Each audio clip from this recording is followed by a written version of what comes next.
여러분 안녕하세요. 수영장인데요. 오늘은 시작이 좀 다르죠.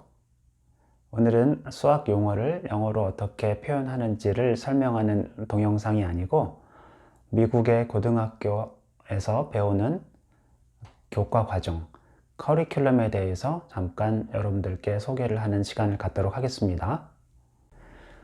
미국의 고등학교는 학생들의 수준에 따라서 다양한 수준의 수업을 제공을 해주는데요. 심지어는 대학 수준의 수업까지도 고등학교에서 제공을 해줍니다. 이러한 수업을 들은 학생들이 일정한 시험을 보고 또 그 시험에서 일정 점수 이상을 받게 되면 대학에서 학점으로 인정을 받기도 하는데요. 고등학교 학생들이 전략적으로 이러한 것들을 잘 준비를 하게 되면 대학을 정하거나 대학의 전공을 정할 때 다른 학생들보다 유리하게 대학 원서를 제출할 수가 있겠죠. 또 이러한 심화학습까지 공부한 학생들이 최상위권 대학이 아니고 한 중위권 정도의 대학을 가게 될 때는 장학금을 받을 수 있는 혜택도 있기 때문에 전략적으로 고등학교에서 제공되는 수업들을 듣는 게 매우 중요합니다. 이번에는 미국의 고등학교 학생들이 실제적으로 학교에서 배우게 되는 수학 과목에 대한 교과 과정, 어느 정도 수준의 수학을 배우는지 같이 한번 살펴볼 텐데요. 참고로 미국에서는 고등학교를 9학년부터 12학년까지 4년간 다니게 됩니다. 9학년은 한국의 중학교 3학년에 해당이 되고 12학년은 고등학교 3학년에 해당이 되겠죠. 이 4년 동안 학교에서 학생들이 받은 성적, 이 4년간의 성적을 대학교에 지원을 할 때 내신 성적으로 제출하게 되는데요.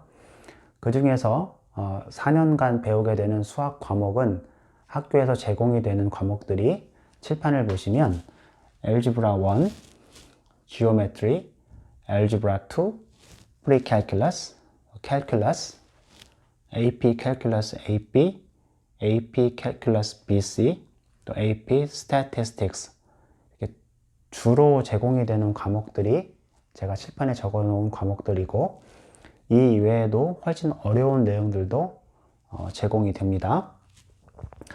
예를 들어 어떤 학생이 9학년에서 알gebra 1에서부터 출발했다면 10학년, 11학년, 12학년 이렇게 4개의 과목을 듣고 고등학교를 졸업을 하게 되겠죠. 또 다른 학생이 알gebra 2부터 고등학교 9학년에서 시작을 한다면 10학년, 11학년, 12학년 이렇게 더 어려운 과목 4과목을 듣고 졸업을 하게 되는 경우도 있는데요. 미국의 고등학교는 한국의 고등학교와 다르게 담임 선생님도 안 계시고 반도 없습니다. 한국의 대학교처럼 수업 시간마다 이동을 하면서 학생들이 수업을 듣는데요. 영어 시간에는 영어 교실을 찾아가고 또 수학 시간에는 수학 교실을 찾아가면서 학생들이 수업을 듣습니다. 따라서 예를 들어서 알gebra 2 시간이 됐는데 그 수학 선생님이 가르치는 교실에 11학년 학생들도 와 있기도 하고 또 9학년이나 10학년 학생들도 와서 수업을 같이 들을 수 있겠지요.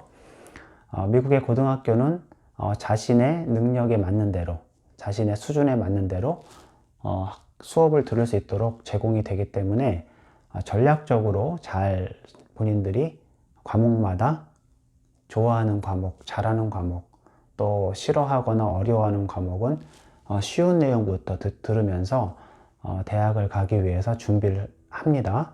한국과의 또 차이점이기도 합니다. 미국의 고등학교 학생들이 실제적으로 배우는 수학에 대해서 조금 더 구체적으로 살펴보겠습니다. 알gebra 1부터 AP 과목들까지 쭉 칠판을 보시면 나와 있는데요. 이 중에서 알gebra 1과 지오메트리는 알gebra 2부터 이어지는 어려운 수학 과목의 기초 수학이다 라고 여러분들이 생각하시면 편하실 텐데요. 이 알gebra 1과 지오메트리는 한국어로 하면 중학 수준의 수학이다 이렇게 생각하시면 좋을 것 같습니다.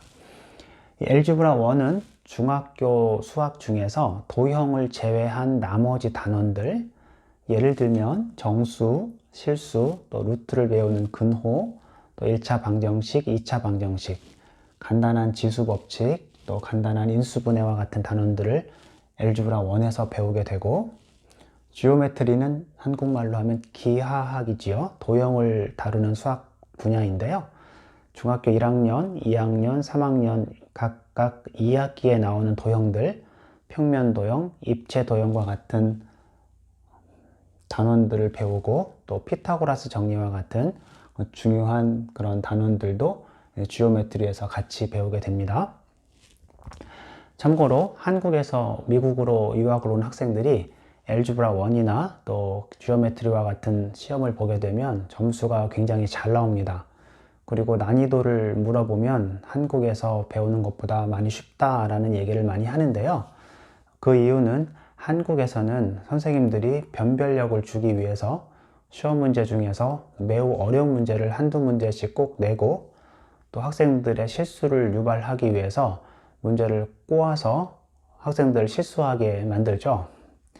미국의 고등학교는 그렇게 아주 어려운 문제를 내거나 또는 공부한 학생들이 실수를 유발하기 위해서 문제를 꼬아서 학생들을 좀 안타깝게 만드는 그러한 일은 없습니다. 문제를 굉장히 정직하게 내기 때문에 한국 학생들 입장에서는 꼬여있는 문제도 없고 매우 어려운 문제도 없기 때문에 좋은 점수를 받게 되는데요.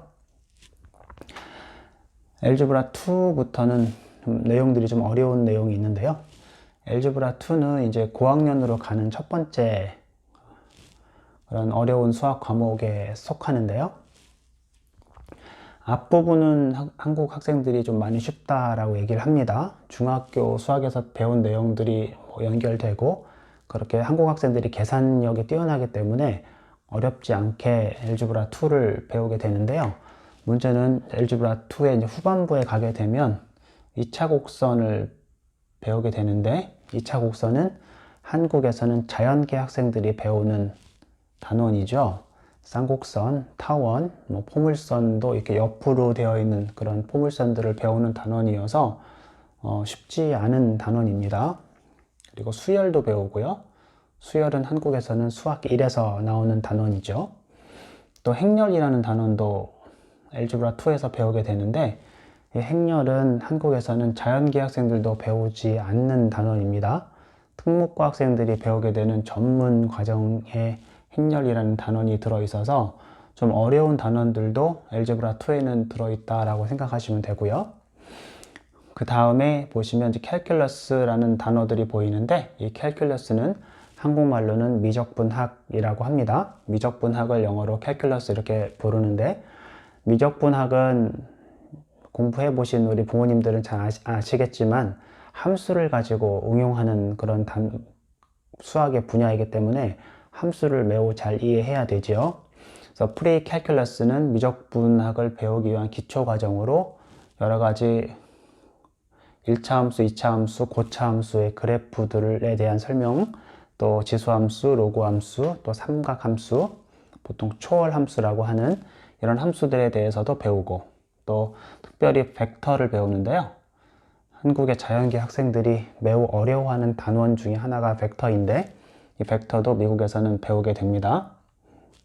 극한도 배우게 되고, 그래서 프리캘큘러스에서 기본적으로 함수에 대해서 충분히 배운 다음에 캘큘러스를 배우기도 하고 바로 AP 캘큘러스를 배우기도 하는데요. 이 캘큘러스는 고등학교에서 배우는 미적분학이라고 생각을 한다면, 여기 보시면 AP라는 글씨가 보이죠? 이 AP는 아까 제가 말씀드렸던 대학 과정을 의미하고, AP 캘큘러스 AB는 대학교 과정 중에 좀 쉬운 과정까지, AP 캘큘러스 BC는 조금 더 어려운 부분까지 다루는데요. 쉽게 설명하면 대학교 1학년 과정, 대학교 2학년 과정 이렇게 우리가 이해할 수도 있고, 약간 쉬운 대학에서 배우는 캘큘러스 내용까지, 또는 어려운 최상위권 대학에서 배우는 대학교 1학년에서 배우는 수학 내용, 이렇게 여러분들이 이해하셔도 되는데요.